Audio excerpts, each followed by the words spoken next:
Saya saya mau yang pertama ngomong adalah yang memproklamirkan istilah cicak lawan buaya tadi, yaitu eh, Komjen Pol Purnawirawan Susno Duaji, mantan Kabar Eskrim.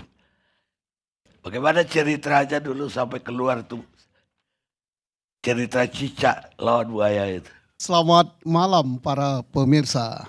Cicak lawan buaya tahun 2009. Sembilan. 14 tahun ya.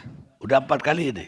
Nah, Jadi 2009, bagus sekali. 2012. Malam ini kesempatan saya ngumumkan itu berbeda jauh. Lakonnya berbeda, terus settingan kasusnya juga berbeda. Dan lambat laun terungkap. Apakah cicak lawan buaya waktu era saya itu saya memusuhi KPK? Tidak. KPK itu salah satu desain yang membentuk KPK itu saya ikut di dalamnya, mewakili Polri. Saya menyusun undang-undang itu ikut. Yang kedua, termasuk waktu itu saya juga mau dicalonkan sebagai komisioner KPK, tetapi saya mengundurkan diri karena Pak Dai bilang kalau maju di situ saya harus keluar dari polisi. Jadi betapa sayangnya saya sama KPK. Ketiga, saya sama sekali tidak pernah menangani kasus pimpinan KPK. Itulah hebatnya intelijen kita dan zaman dulu belum ada medsos. Dibuatlah siapa itu Tronojoyo III, Susno. Susno bukan Tronojoyo III. Bukan. Kemudian seolah-olah saya memusuhi KPK. Tapi saya waktu itu tanyalah pimpinan KPK. Tanya Pak Bibit, tanya siapa yang lain. Saya datang ke KPK lewat pintu belakang, saya bercerita tentang banyak hal. Jadi ya apa yang saya lakukan dulu itu terkait dengan kasus besar di Republik ini. Bank Senturi, mafia pajak, dan termasuk Bank Indoper, dan termasuk juga Pak Antasari menangani kasus IT pemilu. Jadi artinya sama sekali saya tidak memusuhi KPK, apalagi menjatuhkan KPK. Tapi demikian hebatnya penggiringan opini seolah-olah saya membuat permusuhan KPK dengan polisi, dengan Polri. Padahal tidaklah seperti itu. Kami bersama-sama menangani tindak pidana korupsi. Setelah sama-sama pensiun dari KPK, Pak Bibit, kita menghidupkan yang namanya masyarakat anti korupsi. Saya sama Pak Bibit sama-sama membentuk di Lahat di Sumatera Selatan mengembangkan masyarakat anti korupsi. Tidak ada sama sekali dan saya tidak pernah menyidik pimpinan KPK. Baik Pak Bibit, Pak Abraham, siapa lagi waktu itu ya? Tidak ada. Yang nyidiknya adalah ditunjuk ketuanya itu Wakabarisskrim. Saya sama sekali tidak. Tanya dengan beliau. Beliau DPR yang datangi saya. Tidak. Saya tidak pernah menyidik. Tidak pernah membuat perintah penangkapan. Tidak pernah membuat perintah penahanan. Bahkan saya menentang terjadinya itu. Tapi demikian penggiringan opini. Tapi tidak ada apa. Masyarakat tambah lama tambah tahu. Dan zaman dulu belum ada medsos. Paling SMS berbayar. 1 kali SMS itu 500. Pak Susno, dugaan itu yang Ari Muladi menyuap pimpinan KPK, Bapak tangani nggak? Tidak.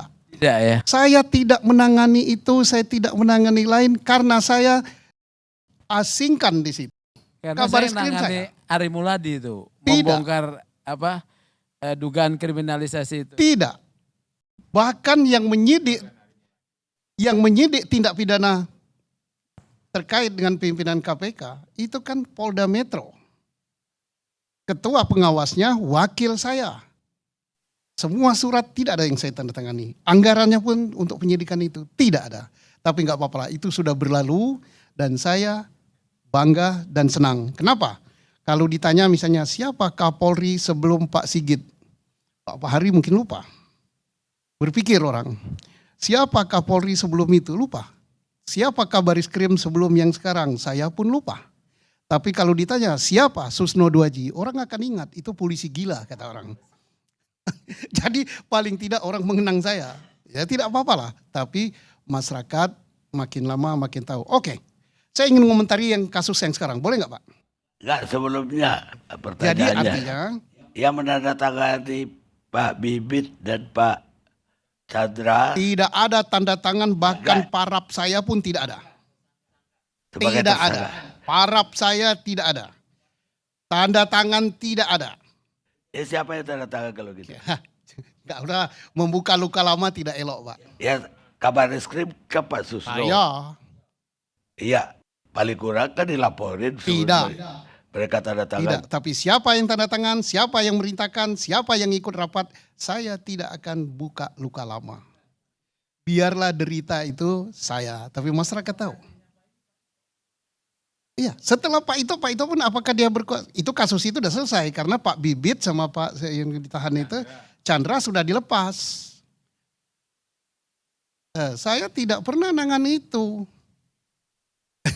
Oke, terkait dengan penamaan apa namanya? Enggak, setelah itu kan Pak Susno yang diperkarakan. Ya. Yang memperkarakan Mabes sendiri. Ya, saya ditangkap anak buah saya bilang tangkaplah saya. Siapa yang memerintahkan gak usah ditanya. Saya ini tidak ditangkap oleh Pak Yasin loh. Saya ditangkap sedang jabat oleh anak buah saya. Ada enggak? Anak buah Polsek nangkap Kapolsek aja enggak ada. Kabar reskrim masih aktif bintang 3 yang ngamuk beliau ini. Datang ke kantor saya sampai rapat di kantor saya. Itu. Ya, berarti tapi mulai saya buka sekarang dikit-dikit ya. Ia menangkap ketika itu. Ya anak buah saya. Bilang, tapi bukan. Kapolri ketika itu. Disekap. Di bandara. Dipenjarakan. Ya, dipermalukan.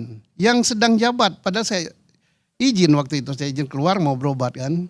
Saya ditangkap oleh anak buah saya. Tunggu. Sekarang kenapa Pak Susno bilang ya KPK itu cicak, Mabes, Nah Polri. itu Pak Susno lagi disidik oleh KPK apa waktu itu? tidak disidik. Jadi pada waktu itu kita cerita, ada wartawan Tempo kalau nggak salah. Kita cerita tentang alat penyadapan KPK beli. Saya beli, saya sudah ada bukan saya. Polri sudah punya. KPK beli, terus ceritalah punya KPK kemampuannya gini, punya kejaksaan gini. Saya bilang punya polisi lebih mampu lagi, bisa kita nyadapnya banyak dan sebagainya. Ya kalau banding-bandingan apa ya, saya kan bukan orang teknologi kan. Kira-kira saya bilang kebetulan di dinding itu ada cecak yang kucek-kucek itu. Saya bilang kalau dia cecak kami buaya lah. Jadilah itu dipelesetkan menjadi itu. Tapi tidak ada saya ingin, KPK itu saya promosnya juga kok. Bukan isunya waktu itu Pak Susno lagi diusut KPK. Nah, itulah yang dibuat oleh informasi intelijen supaya rakyat Indonesia sadar untuk menjatuhkan seseorang itu dibuat begitu. Saya berapa kali datang ke KPK bercerita tentang berbagai masalah, tidak ada masalah. Tanya Pak Ade Raharja, saya membuat menginformasikan bagaimana menangani korupsi dan sebagainya, termasuk tentang Pak Bibit dan Pak Chandra. Saya sampai ke KPK menjelaskan itu. Tapi saya dibuatkan suatu informasi seolah-olah saya ada kasus, seolah-olah saya dibuntuti oleh KPK, seolah-olah. Ya seolah-olah itu menyebabkan Pak Susno naik darah. Bilang lu itu kan cuma cicak, gua ini buaya. Bukan, sudah ada. Sebelumnya sudah ada. Cicak itu kan terkait dengan pemberitaan di majalah Tempo yang pertama. Jadi dibuatlah. Yang membuat ini, saya udah tahu siapa arsiteknya sekarang. Membuat supaya itulah permainan intelijen Pak. Gimana cara menjatuhkan Susno ini? Kalau Susno ini tidak dijatuhkan, saya yang menangani Bank Senturi Pak. Sampai sekarang masih arsipnya saya simpan di komputer saya. Belum terungkap semua Bank Senturi itu. Kemana larinya duit 7, sekian triliun itu. Bank Indoper kemana? Berapa? 6,7 triliun. Bank Indoper kemana? Pajak kemana? Ini yang bukanya.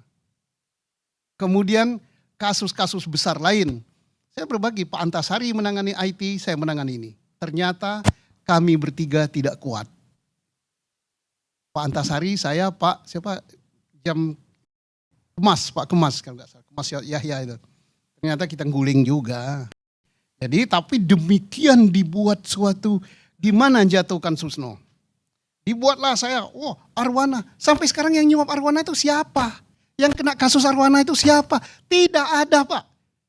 Apakah sudah maju kasus Arwana? Siapa tersangkanya yang nyuap saya Arwana?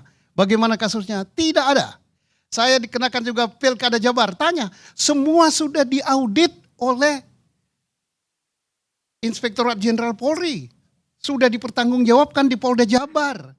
Dan sampai saya disidangkan, tidak ada berita acara saya yang saya taken. Kemudian, ini juga kepala nggak untuk didengar oleh Mahkamah Agung. Saya disidangkan saat akan diputus perkara saya 3 hakim 5 ya.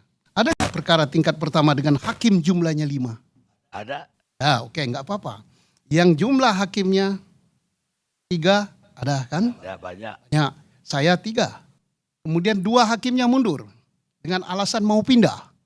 Jadi hakim yang memvonis perkara saya itu hakim yang tidak menyidangkan perkara saya.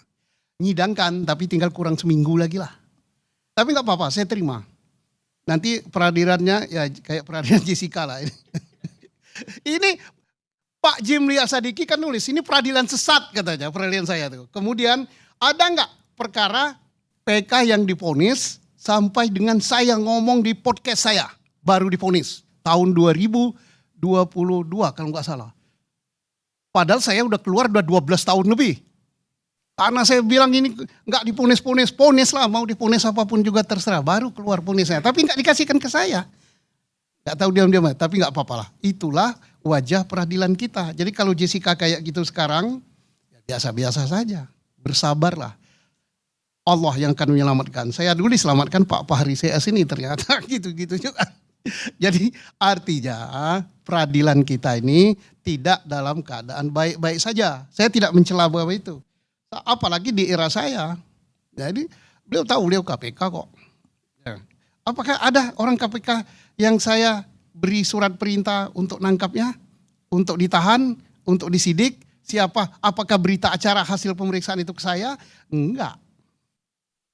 Baik, yang tadi mau tanggapi Mas. Ini yang sekarang. sekedar apa namanya flashback ke belakang Mbak ya. Tapi bukan saya meminta supaya perkara ini diusut kembali atau saya dikasihani atau enggak apa-apa. Itu risiko jadi kabar eskrim kok, risiko jadi presiden dihujat. Risiko kabar eskrim begitu, tapi alhamdulillah saya masih lebih tinggi dari pangkat bapak saya. Bapak saya hanya hansip biasa gitu kan. Jadi alhamdulillah gitu. Sekarang mau menanggapi kasusnya sekarang. Kasus yang sekarang Pak. Kasus yang sekarang jangan dipandang entengnya. Ini kasus besar. Mengapa kasus besar? Karena menyangkut KPK. KPK ini lembaga yang sangat dipercaya, yang sangat dihormati karena dia dulu sampai diberi julukan super power. Saking hebatnya. Tapi nggak tahu sekarang super apa ini. Super body gitu. Super body gitu. Nah sekarang super apa lagi? Karena melibatkan pimpinan. Kalau ini benar apa yang disangkakan, maka ini seperti kiamat lokal. Ya, kita berdoa warga negara Indonesia 270 juta semoga tidak benar. Ya, semoga kan doakan boleh kan? Ya, boleh. Soal dia terbukti nanti lain masalah. Jadi makanya kita mohon segera Polda Metro Jaya di bawah pengawasan Kapolri langsung.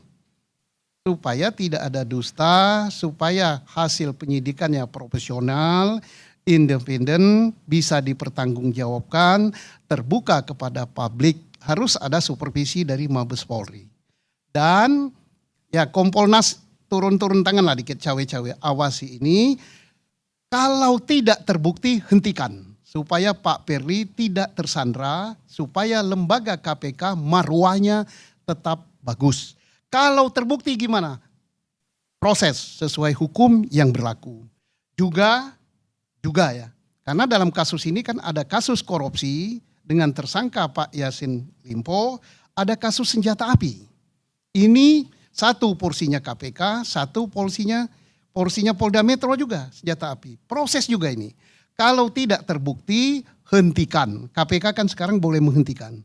Kasihan Pak Yassin Limpo dan saya hormat dengan beliau karena beliau jauh-jauh mengatakan saya sebagai orang Makassar Bugis ya diajari untuk bertanggung jawab. Ya bagus, semua suku Indonesia diajari bertanggung jawab. Tapi beliau nyatakan begitu, kita hormat juga.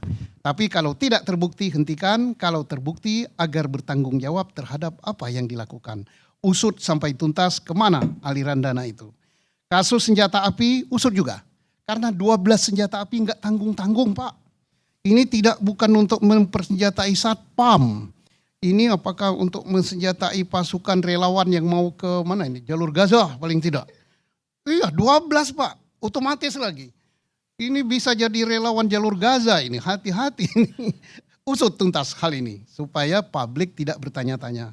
Kalau ternyata misalnya, oh itu senjata itu bukan punya beliau, ada yang titip, siapa yang titip? Kalibernya berapa, beli di mana, dan sebagainya, dan sebagainya. Saya kira sementara itu saja, lain kali mungkin saya akan bertanya-tanya pada beliau yang terhormat ini, hebat-hebat semua. Apalagi ada Pak Fahri ini, pasti menggebu-gebu ini nanti. Ya Pak Fahri.